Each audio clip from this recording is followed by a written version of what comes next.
او دا یو فایده برته ذکر کو چې مخې ته راله یو دنیا ده بل آخرت دی دنیا او آخرت دا دنیا دا په محنت سره نه میلاویږي دا تقدیر کې چې څومره لیکلی شي هغه میلاویږي او آخرت چې محنت وکړو الله یې چېرته نه ضایع کوي او زمونږ دې کارونو ته وګوره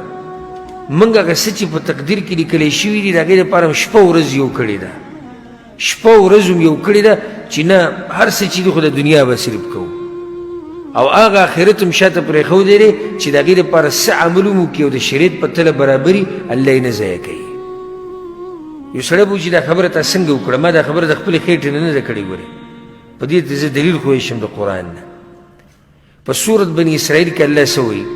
من کان یرید العاجله څوک چې دنیا غواړي من کان یرید العاجله څوک چې دنیا غواړي عجلنا له فیها ما نشاء لمن نرید نو دا دنیا منګه ورکو چې چاته وغواړو او چې څومره وغواړو مطلب د انسان په غوښتنې پورې نه دی تړلی شوی یو سړی دی دنیا ډېره غواړي الله وایي زه وله ورکومه دنیا څومره چې زه وغواړم او د چا دپاره چې وغواړم اوس که په دې وایي چې څوک دنیا دپاره ډېره منډه وایي ده ته به دنیا ډېره میلاوي او ډېر محنت کوي نو بیا زموږ دا خلک به ټول مالداره ځکه زموږ خلک ټول سخت کارونه کوي او ټول محنت کوي سهار نه ماښام پورې غریبان ټول لګیا محنتونه کوي او که په دې دنیا بندېدی چې یو سړی محنت نه کوي ده ته به دنیا نه میلاویږي نو دا عرب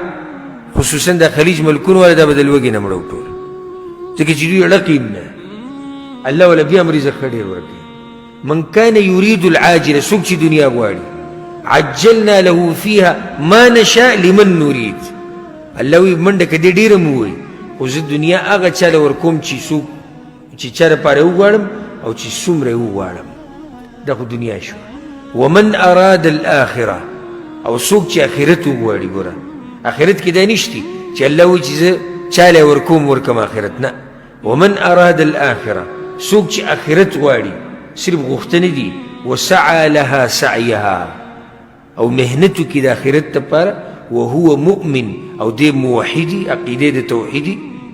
فاولئک کان سعیهم مشکورا الله وایي د دوی دا محنت دا به نه ضایع کېږي د دې بدله به دوی ته میلاویږي آخرت دپاره چې د محنت وکړو که نه او دا محنت د شریعت په تله کې برابرو یقیني خبره ده یقیني چې د دې به تا ته څه میلاویږي بدله به میلاویږي او دنیا چې ده د دې دپاره که ته څومره منډې ووایې خو تا ته به دومره ویلایږي څومره چې چا لیکلې ده څومره چې الله لیکلې ده نو د آخرت دپاره کوشش کوئ محنت کوئ د الله رب العزت سره ګورئ زره عمل هم دا نه ضایع کېږي ګورئ زره عمل دا هم نه ضایع کېږي الله څه وایي په سورة الانبیا کې ونضع الموازين القسط ليوم القيامة الله وایي د قیامت په ورځ به زه د عدل او د انصاف تلې لګوم فلا تظلم نفس شيئا د هیچ چا سره به ظلم نه کېږي وإن كان مثقال حبة من خردل الله وایي که د شړشمو د دانې امره عمل دې کړی اتینا بها دا به هم په تله کې پروت شړشمو دانه څومره معمولي وړه به هم ته کې دانې د دې شړشمو د دانې امره عمل چې چا کړی دی الله وایي زه له د هغې بدله ورکوم نو دا اعمال د الله په خوا کې نه بربادېږي چا چې نیک عمل وکړو د آخرت دپاره کوشش وکړو که لږې وکړو که ډېرې وکړو